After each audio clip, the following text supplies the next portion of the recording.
I broke into preacher's house. Let me set the scenery.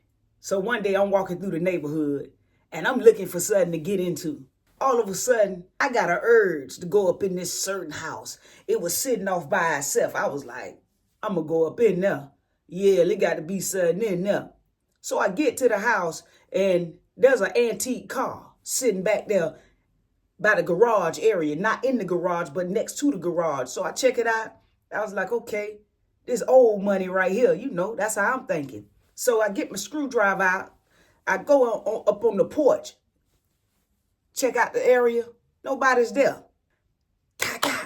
Get inside. I got my book bag on my back because I was supposed to been going to school. I started walking through the house and everything.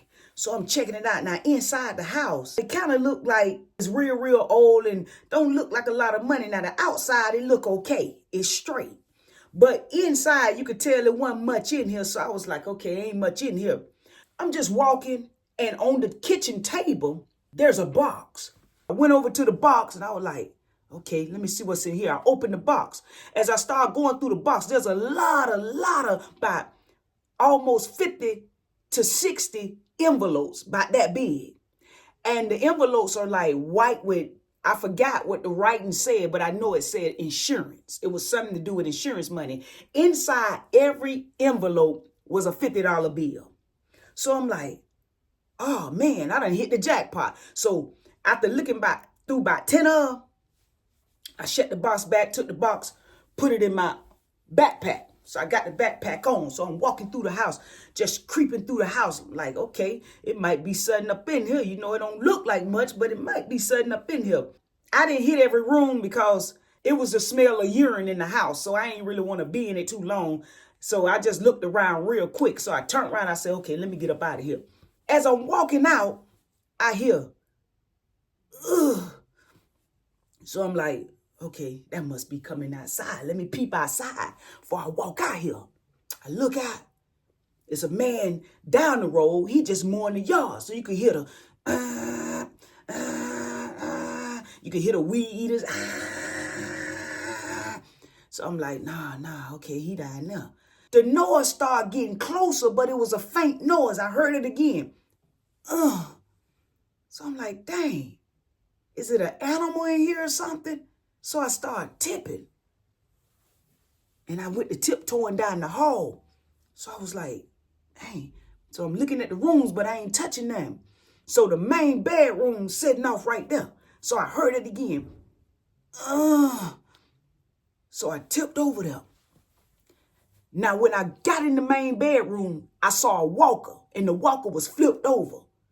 So I looked, and I looked down by the walker, and I saw a foot. 1 foot, a white foot.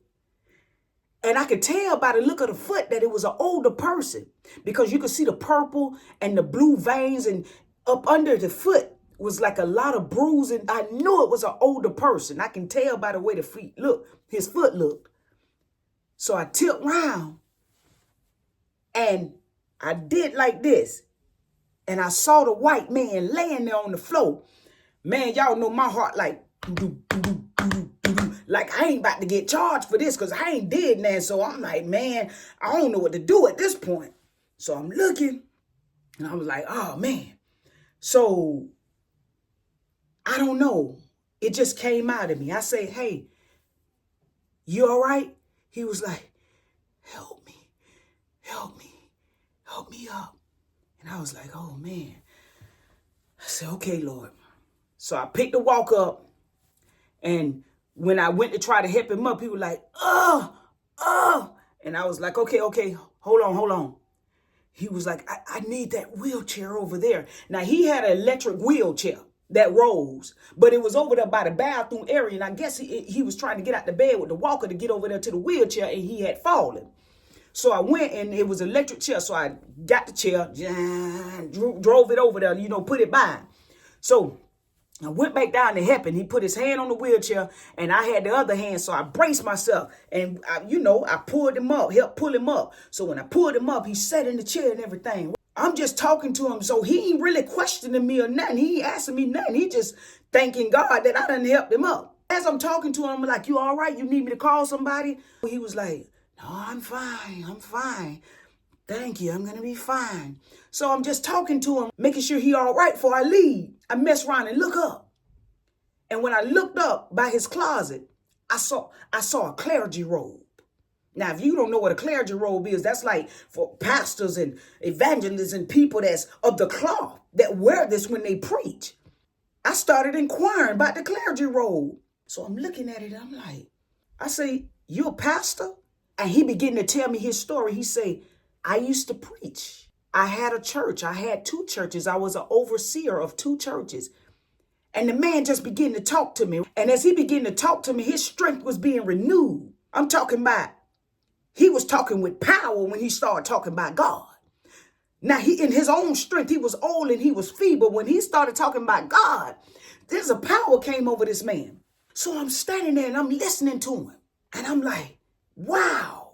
As we finished talking and everything, I was getting ready to leave. He said, let me pray for you. And I said, huh? He said, come, let me pray for you. And I said, yes, sir. So I walked back over there. I said that to say this. I want to tell you about the power of prayer. Prayer is so powerful that right now, God is answering the prayers of a dead person. I say God is answering the prayers of people that are dead. Your mama prayed for you. Your grandma prayed for you. Your granddaddy prayed for you. Your daddy prayed for you. And they may be in their grave right now, but look at your life. That man prayed for me. When that man began to pray for me, he prayed that one day I'll change lives. He prayed that one day I have such an anointing on me that it'll break yokes. He prayed that God would give me such a unique anointing that people would be drawn to it. Now, I didn't change right then. And there was many more years that I did crimes even after that prayer. But look at my life now. But I want to encourage somebody about the power of prayer. Prayer is so powerful that God's still answering the prayers of dead people. That man gone on to glory. But look at my life now. I want to encourage y'all to keep praying. But let me finish the end of the story. So when he finished praying for me, I started walking out the house, right? But there was something in my spirit that was unsettled and I didn't understand what it was. As I'm walking, I'm like, okay, am I missing something, God? So I'm talking to God like, God, why am I feeling, what's the conviction? I couldn't figure it out. As I was getting near to open the door, I heard God say, put the insurance money back. And I froze. I whipped that book bag around so fast, took that box out, tipped back to that table because he was still in the room. And I set that box back down on that table, turned my little behind round, and went out that door and shut that door. I sure did. But listen, I want to encourage you to keep praying. Keep praying for your children. Keep praying for your grandchildren. Keep praying for your life. Keep praying for your husband and keep praying for your wife because God do answer prayers. God is still answering the prayers of dead people right now. In Romans 10:1, Paul prayed for our salvation. In Romans 15:5-6, Paul prayed for our harmony and sympathy towards one another. In 1 Corinthians 16:23, Paul prayed for God's mercy over our lives. And if it had not been for the Lord on my side, I don't know where I'd be. So I want you to know that even though they may be dead and in their grave, God's still answering prayers. You think that because you prayed and it didn't happen right then, that God didn't hear you. But I come to encourage you that God has inclined his ear to you and he has heard you. That seed is in the ground. And one day you're going to reap harvest. Push. I want to leave this with you. Push. Push until something happens. P, push. U, until. S, something. H, happens. Continue to push in prayer and do not give up. God is still answering prayers. Y'all be blessed now, you hear?